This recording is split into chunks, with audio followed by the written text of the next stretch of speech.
তাপখন দিয়া কাৰণটো কি হৈছে বাৰু? যোনখনে কাৰণটো দিয়া হ'ল মানে কথা কোনটো, চন্দ্ৰতাপখনেই শুৱনি নামঘৰ আৰু শাস্ত্ৰ ভাগৱত চন্দ্ৰতাপৰ তলতহে থাকে।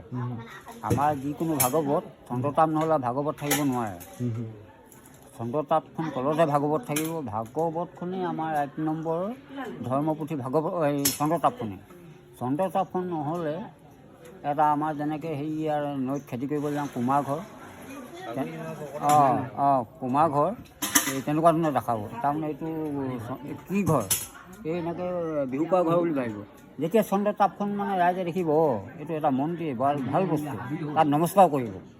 চন্দ্ৰতাপ যিকোনো বস্তু এটা আপুনি, মই হিৰমণি গাঁৱৰ পৰা আহিলোঁ, মোৰ যদি পাগুৰি নাই মোৰ মান্যটো নহ'ব। কেলৈ, এইটো হ'ল আমাৰ অসমীয়া সমাজৰ এইটো মুকুট। এই মুকুটটোৱে নাই কমেও হাতীলৈৰ পৰা এই মুকুটটো দেখে এইজন এজন ভকত বুলি ভাবিব।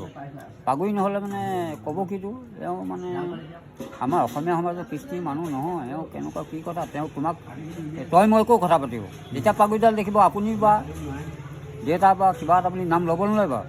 এই চন্দ্ৰতাপখন তাৰ পাগুৰিডালৰ তুলনা। মই বগডুঙৰ পৰা আহিছোঁ দেই, বগডুঙৰ পৰা আহিছোঁ। এই বালিজানৰ আগত এজন মানে ভৰলুৱা বুঢ়া লগ পাইছে। মই আছোঁ নাই কম 1 মাইল আঁতৰত, তেওঁ আছে 1 মাইল আঁতৰত। তেওঁ হাত গড় দি মাতিছে ৰহ। তেতিয়া মই ৰৈ দিলোঁ।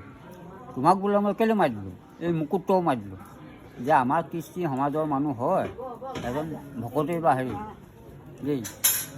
গতিকে সেই তেনেকুৱা ধৰণৰ বহুত চন্দ্ৰতাপখন তেনেকুৱা কথা আছে।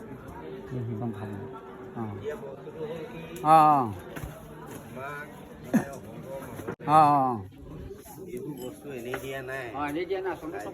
এই থানখনৰ যোগেদি আমি কিমান মানুহ একগোট হৈ আছোঁ। তো আমাৰ এতিয়া সম্বন্ধবোৰ ইজনে সিজনৰ লগত ঘটিছে, হয়নে? নামঘৰবোৰ স্থাপন কৰি কিনে যেনেকৈ এখন গাঁৱৰ মানুহখিনিক ধৰি ৰাখে, ঠিক তেনেকৈ আমি সাজ পোছাকবোৰ তেনেকৈ আমাক ইজনে সিজনক চিনাকি দিয়া। ড্ৰেছটো দেখিলেই চিনি পাম চন্দ্ৰতাপখনে নামঘৰ বুলি চিনাকি দিয়ে। আছে বচন এটা আছে। সেই বচনবোৰ মানে এটা সময়ত সকলোৱে গম পাব। চন্দ্ৰতাপখনৰ বচন আছে, সেই ঢিপটোৰ বচন আছে, বচন আছে, চাকিটিৰ বচন আছে, প্ৰত্যেকৰে বচন আছে। সেই বচন অনুসাৰে আমি তেওঁলোকক সন্মান কৰিম আৰু বচন অনুসাৰে তেওঁলোকক চিনি পাওঁ। ইমানটো হয় নহয়? কিন্তু আমাক সুবিধাটো এইটোৱেই দিলে যে আমি আজিকালি ল'ৰাবোৰ যেনেকৈ এতিয়া নামঘৰলৈ বা এনেকুৱা অনুষ্ঠানবিলাকলৈ আহে, কিনো আছে সিহঁতে জানিব বিচাৰে। য'ত টিকাটো উভতাই পিনে আমি সেৱা কৰোঁ, কিনো আছে তাত চাব বিচাৰে, জানিব বিচাৰে।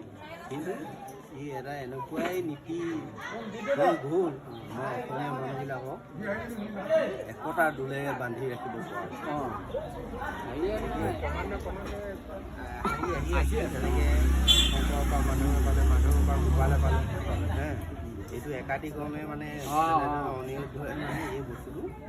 কিন্তু সেইটো তেতিয়া মানে সিহঁতে গুৰু শিষ্য হেৰি আছিলে, কিন্তু তেওঁ যিখিনি কৰি থৈ গ'ল ক্ৰমান্বয়ে। শাস্ত্ৰ ভাগৱতটো শংকৰদেৱেই উলিওৱা, মাধৱদেৱ, শংকৰদেৱ, অনিৰুদ্ধ সিহঁতি ওলোৱা শাস্ত্ৰবোৰ। সিহঁতি গণনা কৰি লিখিলে। ওপৰৰ পৰা আহিলে সোতৰৰ পৰাহে শ্ৰীমন্ত শংকৰে এই বস্তুটো বাছি উলিয়ালে। তেনেকেই আছে হেৰিবিলাকত, তেনেকেই আমি পাইছোঁ। কিন্তু আমি শাস্ত্ৰতে পাইছোঁ দেই, এনেকৈতো মুখে শুনা নাই। আমি শাস্ত্ৰটো পঢ়া নাই, কিন্তু ৰাইজে পঢ়িছেতো। শাস্ত্ৰখন মানে এনেকৈ কিতাপত পঢ়িছোঁ, যিবিলাক লঘু নিদিয়া শাস্ত্ৰ সেইবিলাক আনি পিনি আমি পঢ়িছোঁ। পঢ়ি আৰু যিসকলে পুৰাণ আৰু মহাভাৰত ৰামায়ণ পঢ়া নাই তেওঁলোকে কিন্তু শাস্ত্ৰ তত্ত্ব উলিয়াব নোৱাৰে।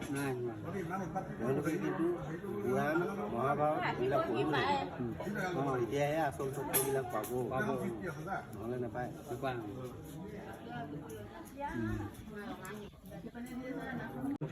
আপুনি বেয়া পাব নি? এনে কথাখিনি ভাল লাগিলে আপোনাৰ?